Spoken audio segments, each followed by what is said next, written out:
کہ کیا روزے کی حالت میں مریض کے منہ میں پمپ کے ذریعے سے ہوا داخل کی جا سکتی ہے جبکہ سانس لینے میں دشواری ہو رہی ہو؟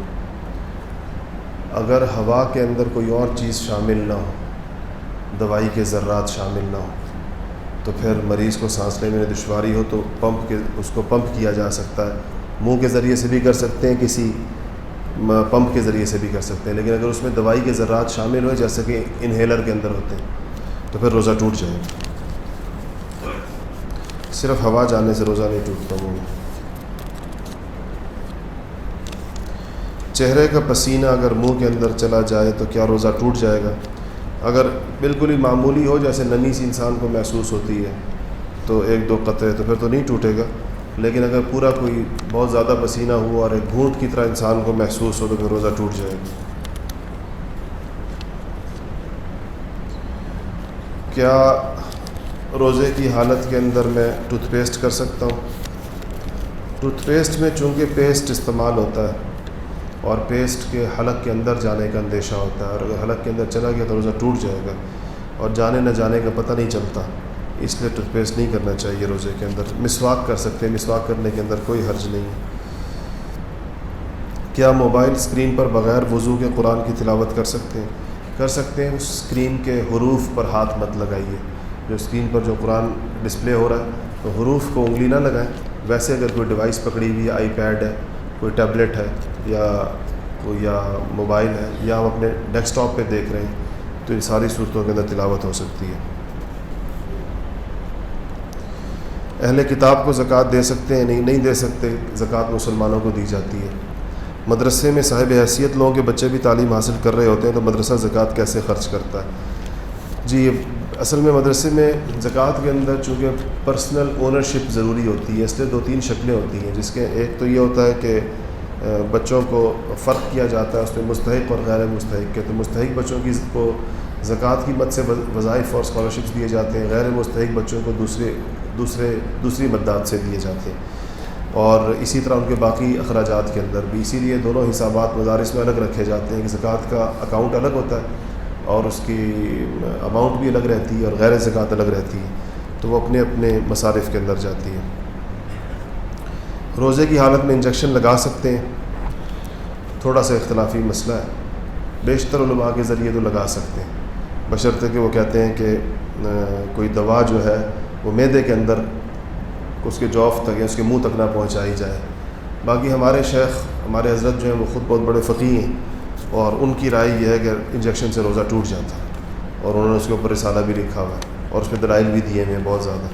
لیکن چونکہ ہم سے جب کوئی فتویٰ پوچھتا ہے تو ہم وہ فتویٰ بتاتے ہیں جو عام علماء کہہ رہے ہوتے ہیں زیادہ، تو اکثر علماء اگر آپ کسی دارالفتاء سے پوچھیں گے تو یہی کہیں گے آپ سے کہ روزہ نہیں ٹوٹتا، لیکن بعض بڑے فقیہ قسم کے علماء کی رائے یہ ہے کہ ٹوٹ جاتا ہے۔ احتیاط کرنی چاہیے اگر کوئی بہت زیادہ ضروری مسئلہ نہ ہو تو پھر۔ جو شخص روزہ رکھتا ہے لیکن دوران روزہ نماز نہیں پڑھتا تو کیا اس کا روزہ ہو جاتا ہے؟ جی، روزہ ہو جاتا ہے اور نماز نہ پڑھنے کا گناہ ہوتا ہے۔ یہ دو الگ الگ چیزیں ہیں نا، نماز کی الگ پوچھ ہے، روزے کی الگ پوچھ ہے، ایک دوسرے کے ساتھ بندھی بھی نہیں ہے۔ اگر کوئی بندہ بھوک کی وجہ سے روزہ توڑ دے تو اس پر کفارہ آئے گا یا قضا آئے گی؟ قضا کا مطلب ہوتا ہے ایک روزے کے بدلے میں ایک روزہ رکھنا، اور کفارہ کا مطلب ہوتا ہے ایک روزے کے بدلے میں 60 روزے رکھنا اور مسلسل اور پے در پے رکھنا۔ تو اگر تو کسی آدمی کی بھوک کے وجہ سے کوئی ایسی کیفیت ہو گئی ہے کہ اس کو شدید ترین نقصان پہنچنے کا اندیشہ ہے، یعنی کوئی دماغ خراب ہو جانے کا ہے یا مر جانے کا ہے، بعض صورتیں ایسی بھی ہوتی ہیں، یا کوئی عقل کو متاثر کرنے کا کسی چیز کا، اس صورت کے اندر اگر وہ ایسی شدت کے اندر جب کوئی اور رستہ نہ رہے، اضطراری کیفیت ہو جائے، اس وقت اگر وہ روزہ توڑتا ہے تو اس کو روزے کی قضا کرنی ہوگی، اور اگر ایسی کیفیت نہ ہوئی اور اس نے توڑ دیا تو یہ 60 دن 2 مہینے مسلسل روزہ رکھے گا، اس کو کفارہ کہتے ہیں۔ کوئی بندہ رمضان میں کسی شرعی عذر کی وجہ سے روزہ نہیں رکھتا تو کیا وہ لوگوں کے سامنے کھا پی سکتا ہے؟ دیکھیں، جس نے روزہ نہیں رکھا اس کی وجہ ہے، مثلا یہ کہ وہ مسافر ہے اس نے اسے نہیں رکھا، ان کا مطلب یہ ہے پوچھنے کا، یا وہ بیمار ہے اس نے نہیں رکھا، تو تو بیمار کو اور مسافر کو بھی حکم یہ ہے کہ لوگوں کے سامنے کھائے پیے نہ، اور جو لوگ بعض جس طرح مثلا خواتین کا اپنے مخصوص ایام کی وجہ سے بعض اوقات ان کا روزہ نہیں ہوتا، تو ان کو بھی یہ کہا گیا ہے شرعاً کہ اس کو کہتے ہیں تشبہ بالصائمین، کہ روزے داروں کے ساتھ مشابہت اختیار کریں، یعنی کھائیں پیے نہ، روزہ تو نہیں ہوتا لیکن کھانے پینے سے گریز کیا جائے۔ تو جس آدمی کو کسی بھی وجہ سے روزہ نہیں ہے، وہ اس کو تو یہ ہے کہ وہ کھائے پیے بے شک، اگر اس کا روزہ اس لوگوں کے سامنے کا، اس سے شاعر کی جو اللہ تعالیٰ روزہ اللہ کے شاعر میں سے اس کی توہین ہوتی ہے، کیونکہ ہر دیکھنے والے کو تو یہ نہیں پتہ چلے گا کہ اس کا روزہ کیوں نہیں ہے، ہر ایک اس کے ماتھے پر تو نہیں لکھا ہوگا کہ یہ مسافر ہے یا بیمار ہے، تو لوگ یہ سمجھیں گے گویا کہ یہ روزہ رکھنا اور نہ رکھنا ایک برابر بات، ایک جیسی بات ہے، اس وجہ سے وہ نہیں ہے۔ میں ٹی بی کا مریض ہوں، کیا میں روزہ رکھ سکتا ہوں یا نہیں؟ اگر کوئی ڈاکٹر آپ کو باقاعدہ منع کرے کہ آپ کے روزہ رکھنے سے آپ کے مرض کے بڑھ جانے کا اندیشہ ہے تو پھر نہ رکھیں، لیکن جب تندرست ہو جائیں تو پھر ان روزوں کی قضا کیجیے۔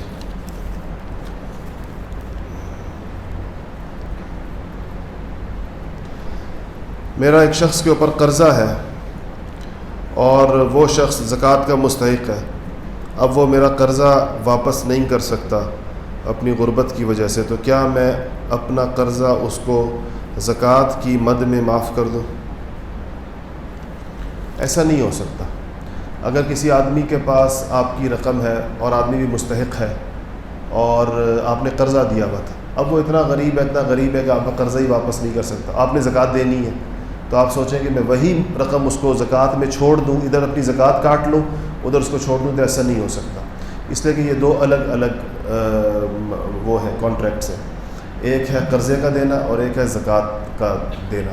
تو قرضہ جو ہے جو آپ نے اس کو دیا ہوا ہے، وہ جب اس کے پاس سے واپس آئے گا تو آپ کا قرضہ کا عمل مکمل ہوگا، اس لیے اس کا طریقہ یہ ہو سکتا ہے کہ آپ اس سے مشروط نہ کریں، لیکن وہ بندہ کسی اور سے قرض لے کر آپ کو دے دے، آپ کی وہ اماؤنٹ جو ہے وہ واپس کر دے، پھر آپ اس میں سے وہ ساری یا کم یا زیادہ کر کے جتنی بھی چاہیں اس کو بطور زکوٰۃ دے دیں، لیکن اس کے قبضے سے وہ قرضے والی رقم، قرضہ زکوٰۃ میں کنورٹ نہیں ہو سکتا، یہ نہیں ہو سکتا کہ چیز جو قرضے کے طور پر گئی ہو اس کو زکوٰۃ سمجھ لیا جائے، وہ قرضہ ہی رہے گا، لیکن یہ کر سکتے ہیں اس کے ساتھ۔ میرے پاس 5 تولہ سونا اور کچھ نقدی ہے، تو زکوٰۃ کا کیا حساب ہوگا؟ بھائی زکوٰۃ کا میں نے بتایا تھا کہ جب بھی 2-3 چیزیں مکس ہو جائیں، سونا، چاندی، کیش یا سامان تجارت میں سے ایک سے زیادہ چیزیں ہوں تو پھر زکوٰۃ واجب ہوتی ہے چاندی کے نصاب کے حساب سے۔ چاندی کا نصاب ہے 52.5 تولے چاندی، اور 2-3 دن پہلے وزارت مذہبی امور نے اس سال کے لیے جو نصاب کا اعلان کیا ہے وہ 39,000 اور 198 روپے، 39,198 روپے کہ یہ نصاب ہے، یعنی 52.5 تولے چاندی کی آج کل کی قیمت ہے۔ تو اگر آپ کے پاس 5 تولے سونا ہے جس کی مالیت تقریباً 2.5 لاکھ روپے بنتی ہے، اور ساتھ چونکہ کچھ کیش بھی ہے، اگر صرف سونا ہوتا، کوئی چیز اور نہ ہوتی آپ کے پاس، نہ کیش ہوتا، 1 روپے بھی کیش نہ ہوتا، چاندی نہ ہوتی، کوئی سامان تجارت نہ ہوتا، تب آپ کا نصاب 7.5 تولے سونا ہوتا، لیکن چونکہ ساتھ پیسے بھی ہیں تو اب چاندی والا نصاب چلے گا، وہی 40,000 والا۔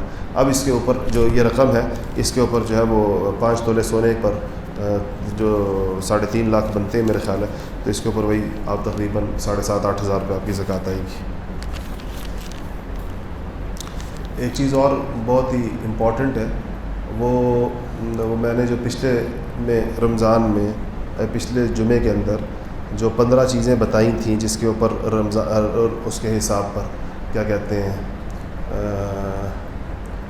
زکوٰۃ کے حساب پر، تو وہ یہ لوگ اس کے شارٹ کلپس بنا کے چونکہ فلوٹ کر دیتے ہیں، تو مجھے انگلینڈ سے فون آیا، ان کو وہ پہنچی تھا شارٹ کلپ اس کا، تو انہوں نے کہا کہ ہم لوگ چونکہ یہاں آپ کو پتہ ہے کہ انگلینڈ میں، امریکہ میں، آسٹریلیا میں مارگیج کا بہت زیادہ رواج ہے، ہر بندے نے مارگیج کرایا ہوا ہوتا ہے اپنے گھروں کے لیے اور فلانے کے لیے، تو انہوں نے کہا کہ اگر مارگیج کو اس میں سمجھ لیا جائے، لائبلٹیز میں سمجھ لیا جائے، تو پھر تو یہاں کسی بندے پہ زکوٰۃ نہیں آئے گی، اس لیے کہ ہر بندے نے گھر مارگیج میں کیا اس سے لیا ہوتا ہے، اور اس کے بعد جو ہے وہ ہر ایک کے اوپر لاکھوں روپے، ہزاروں پاؤنڈ جو ہیں اور بعض صورتوں میں لاکھوں پاؤنڈ جو ہیں وہ اس کے اوپر واجب الادا ہوتے ہیں.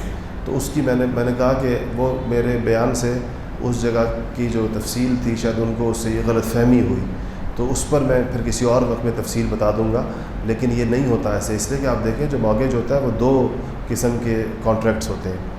بعض عام طور پر جو چل رہے ہیں یہاں پر بھی پاکستان میں زیادہ یہی ہیں, اور یہ وہاں وہ اس میں یا تو وہ مکان جو لیا ہوا ہوتا ہے کسی اسلامی بینک سے, تو وہ رینٹل کی بنیاد پر لیا ہوا ہوتا ہے, اور اس کے جو رینٹلز ہوتے ہیں جو آنے والے وقت کے ہیں جو آپ کے اوپر ہیں, وہ تو اس طرح نہیں کہ آپ پر آج واجب الادا ہے سارے کے سارے. رینٹل تو بندے پر واجب الادا ہوتا ہے جب وہ اس چیز کے یوز و فریکٹ کو یعنی اس کے منافع کو استعمال کر لیتا ہے. آپ پر مکان کا کرایہ اس وقت آتا ہے جب آپ 1 مہینہ مکان کا کرایہ استعمال کر لیتے ہیں, اب آپ پر اس کا کرایہ واجب الادا ہو جاتا ہے.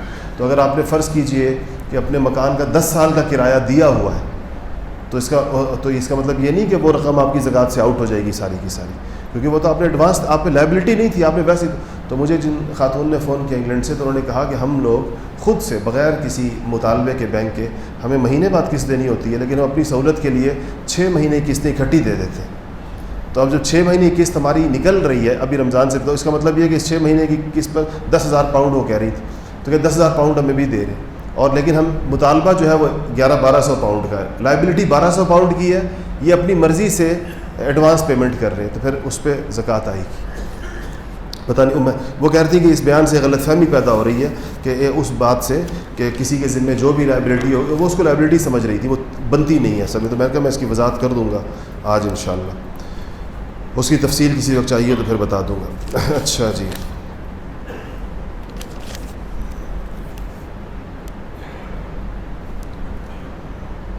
کیا زکوٰۃ کی رقم جو پہلے سال 2015 میں 10,000 تھی اس پر زکوٰۃ ادا کی گئی اور 2016 میں 20,000 ہو گئی, اب زکوٰۃ 10,000 پر ہوگی یا 20,000 پر؟ کیونکہ 10,000 کی زکوٰۃ تو 2015 میں ادا کر دی گئی ہے. اچھا, ان کا مطلب یہ ہے کہ ایک زکوٰۃ کسی کے پاس 10,000 روپے پڑے ہوئے تھے, وہ ایک سال 2015 میں, تو اس پہ ادا کر دی زکوٰۃ. پھر 2016 میں وہی 10,000 پڑے تھے, 10,000 اور آ گئے, تو کہہ رہے ہیں اس ایک ہی تو ایک دفعہ ادا ہو گئی ہے, تو دوبارہ بھی اس کی ادا ہوگی یا نہیں ہوگی. تو زکوٰۃ کی رقم جو ہے وہ ٹوٹل مال جو انسان کے پاس اس تاریخ کو ہوتا ہے, جو بھی اس کی تاریخ ہے زکوٰۃ کی, اس پر اس کے اوپر واجب الادا ہوتا ہے. اور اس کا مطلب یہ نہیں کہ زندگی میں ایک چیز پر ایک ہی دفعہ زکوٰۃ ہے, زکوٰۃ سال میں ایک دفعہ ہے. اور وہ ظاہر بات ہے جو خواتین کے زیورات ہوتے ہیں ان پر ہر سال زکوٰۃ آتی ہے, یہ نہیں کہ زندگی کے اندر ایک دفعہ دے دی فارغ ہو گئے. تو زکوٰۃ ایک سالانہ عبادت ہے, سال کے اندر ایک دفعہ آتی ہے, چاہے وہ اچھا. ایک چیز اور میری یاد رکھیے گا, عام طور پر لوگ اس کو بھول جاتے ہیں. سال گزرنے سے لوگوں کو غلط فہمی ہے سال گزرنے کے بارے میں, کہ شاید ہر ایچ اینڈ ایوری اماؤنٹ کے اوپر سال کا گزرنا ضروری ہے. ایسے نہیں ہوتا. دیکھیں, اگر آپ صاحب نصاب ہیں, پورا سال آپ صاحب نصاب رہے ہیں, تو اگر آپ کے ایسٹس کے اندر, آپ کے کیش میں, سونا چاندی میں, قابل زکوٰۃ اثاثے میں آپ کی زکوٰۃ کی تاریخ سے 1 دن پہلے بھی اضافہ ہوا ہے, تب بھی اس پہ زکوٰۃ آئے گی, کیونکہ آپ تھرو آؤٹ صاحب نصاب چل رہے تھے. تو وہ تو جو بندہ صاحب نصاب بنتا ہے نیا اس کا سال ہوتا ہے اس کے اوپر, جو پہلے سے صاحب نصاب چل رہا ہے. تو اگر فرض کیجئے آپ کی زکوٰۃ کی تاریخ جس میں آپ زکوٰۃ نکالتے ہیں وہ 10 رمضان ہے, 9 رمضان کو آپ کو کہیں سے آپ کو اچانک کہیں سے کیش مل گیا, بونس مل گیا, کچھ مل گیا, میراث مل گئی, کوئی اور چیز ایسی مل گئی جو اچانک ملی ہے, 9 رمضان کو آ کے وہ آپ کے ایسٹ کے اندر شامل ہوئی ہے, تو 10 رمضان کو جو آپ زکوٰۃ نکالیں گے تو اس کا بھی حساب کریں گے اس کے. ہاں, 11 رمضان والے کی نہیں کریں گے, وہ اگلے سال حساب ہوگا اس کا, اگر آپ کی تاریخ 10 رمضان ہے. ہم اپنے حساب کتاب کی سہولت کے پیش نظر زکوٰۃ کا حساب ہر سال دسمبر کے مہینے میں کرتے ہیں, لہٰذا اس وقت جو مال ہمارے پاس ہوتا ہے اس وقت مال کی قیمت بازار کے بھاؤ سے قیمت خرید سے زیادہ ہوتی ہے اور کبھی کچھ کم ہوتی ہے. کیا ہم قیمت خرید کے حساب سے زکوٰۃ ادا کریں گے یا مارکیٹ کے ریٹ کے حساب سے؟ زکوٰۃ مارکیٹ ریٹ کے حساب سے ادا ہوتی ہے, تو اس لیے اس کے اندر جو ہے وہ مارکیٹ کا ریٹ لگائیں گے کہ کس ریٹ کے اوپر ہے. اور دوسری بات یہ ہے کہ زکوٰۃ کے اندر جو تاریخ آپ رکھیں نا, وہ دسمبر نہیں, وہ یہ اسلامی تاریخوں میں سے کوئی تاریخ رکھے, کیونکہ اسلامی تاریخ میں اور عیسوی یہ کیا کہتے ہیں اس کو, یہ جو انگلش کیلنڈر کو کیا کہتے ہیں, عیسوی تاریخ میں, اس میں ہر سال 10-12 دن کا فرق پڑتا ہے, ہر سال سے فرق پڑتا ہے نا دونوں تاریخوں کے اندر. اس لیے اپنی زکوٰۃ کی تاریخ جو آپ کی ہو وہ کوئی اسلامی مہینے کی رکھیں کہ میں 10 شعبان کو دوں گا, 5 شعبان کو, یا 10 رمضان کو, یا 10 ذی القعدہ کو, یا 10 جس کو بھی. ورنہ پھر وہ پورا سال نہیں بنتا. اسلامی سال جو ہے وہ چھوٹا ہے نسبتاً انگریزی سال کے. اچھا جی. سونے چاندی کے علاوہ زکوٰۃ جو ہوتی ہے وہ مال تجارت پر ہوتی ہے, اور زرعی پیداوار پر جو ہم جس کو عشر اور نصف عشر کہتے ہیں, مویشیوں کے اوپر بھی ہوتی ہے اگر وہ گھریلو استعمال کے لیے نہیں بلکہ مال تجارت کے تو کسی نے مویشی رکھے ہوئے. اچھا جی.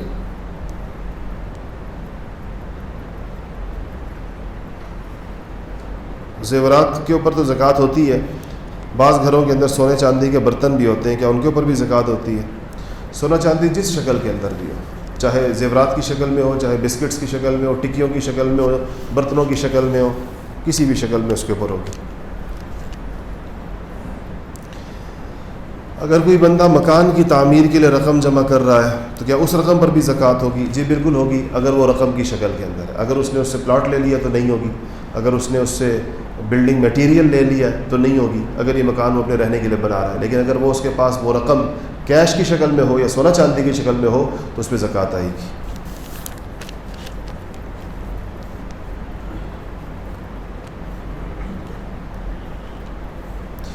کسی شخص نے کسی غلطی سے اس کی ناک کے اندر پانی چلا گیا اور ناک سے وہ پانی کھینچنے کی وجہ سے دماغ تک پہنچ گیا, تو کیا ہوگا؟ اس کو روزہ ٹوٹ جائے گا یا نہیں؟ تو نہیں, روزہ نہیں ٹوٹے گا اگر ناک سے اس کا پانی اوپر چلا گیا. اچھا جی. روزہ دار اگر اگربتی یا لوبان کا دھواں سونگھے یا پرفیوم تو روزہ ٹوٹتا ہے یا نہیں ٹوٹتا؟ بھئی پرفیوم سے یا عطر سے روزہ نہیں ٹوٹتا. اور اگر یہ جو اگربتی یا لوبان یا یہ جو بخور جس کو کہتے ہیں, عربوں کے یہاں بہت رواج ہے اس کا ویسے کسی نے لگایا ہوا ہے اور وہ اسے خوشبو آئی ہے, اس میں حرج نہیں ہے. کوئی آدمی اس کو سامنے رکھ کر انہیل کرتا ہے اس کو تو اس سے روزہ ٹوٹ جائے گا. یعنی قصداً جان بوجھ کر اس کو اپنے اس میں لینے کی کوشش کر اسے ٹوٹ جائے گا. اچھا جی. یہ مشہور ہے کہ کچی ڈکار آنے سے روزہ ٹوٹ جاتا ہے, اس کی کیا حقیقت ہے؟ روزہ نہیں ٹوٹتا. کچی ڈکار کا مطلب یہ ہے کہ وہ ڈکار جس کے ساتھ بعض اوقات تھوڑا سا حلق کے اندر تیزابیت سی بھی محسوس ہوتی ہے, اس سے روزہ نہیں ٹوٹتا. اس لیے یہ غلط فہمی ہے لوگوں کی عام طور پر. عورتوں کا تراویح پڑھنا کیسا ہے؟ عورتوں کا تراویح پڑھنا ویسے ہی ہے جیسے مردوں کا تراویح پڑھنا ہے. مطلب عورتوں کو اللہ تعالیٰ نے سارے احکامات سب کے اوپر ایک جیسے ہی ہیں, تو اس لیے عورتوں کو بھی تراویح پڑھنی چاہیے. کچھ اور بھی انہوں نے کہا, ٹھیک ہے. اچھا, اگر سنت اعتکاف نہ بیٹھا جا سکے تو نفل اعتکاف کا کیا ہوگا, اور مسجد میں اس کے اعتکاف کی کیا ترتیب ہوتی ہے؟ سنت اعتکاف تو ہے 10 دن کا, آخری عشرے کا. نفل اعتکاف کا کوئی وقت متعین نہیں ہے. 2 دن کے لیے کوئی بیٹھنا چاہے 3 مسجد میں بھی بیٹھ سکتا ہے. مردوں کا اعتکاف صرف مسجد میں ہوتا ہے, مردوں کا اعتکاف گھر میں نہیں ہوتا, اور عورتوں کا اعتکاف گھر کے اندر ہوتا ہے. تو خواتین گھر میں 3 دن کے لیے بیٹھ سکتی ہیں, 5 دن کے لیے بیٹھ سکتی ہیں. وہ نفل اعتکاف کہلائے گا. اور پورا اعتکاف اگر کریں کسی ایک کمرے کو جو خواتین کا اپنا ہو جہاں وہ رہے, اس کمرے کو خاص کر دیں گی اعتکاف کے لیے, وہ ایک کمرہ, اس میں پھر وہ وقت گزاریں گی 9 دن یا 10 دن. اگر سنت اعتکاف کرنا ہے, نفل کرنا ہے تو جتنے دن مرضی کا کر سکتے ہیں. آپ نے انہیلر کے بارے میں کہا تھا کہ اس سے روزہ ٹوٹ جاتا ہے, تو اگر کسی کو سانس کا مسئلہ ہو اور انہیلر کے بغیر گزارا نہ ہو تو کیا کیا جائے؟ ظاہر بات ہے وہ معذور ہے. اگر بالکل انہیلر کے بغیر اس کو سانس نہیں آتا تو معذور ہے. معذور کا مطلب یہ ہے کہ وہ روزہ قضا کرے گا. صحت مند ہو جائے تو رکھے گا, اللہ نہ کرے موت آ جائے تو اسے اندازہ ہو جائے مرض الوفات آ گیا, روزہ رکھنے کی مہلت نہیں ملے گی, تو اس کا کفارہ دے.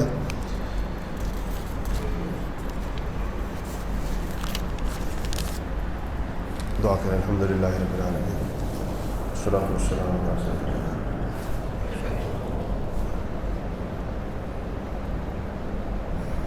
برحمتک یا ارحم الراحمین.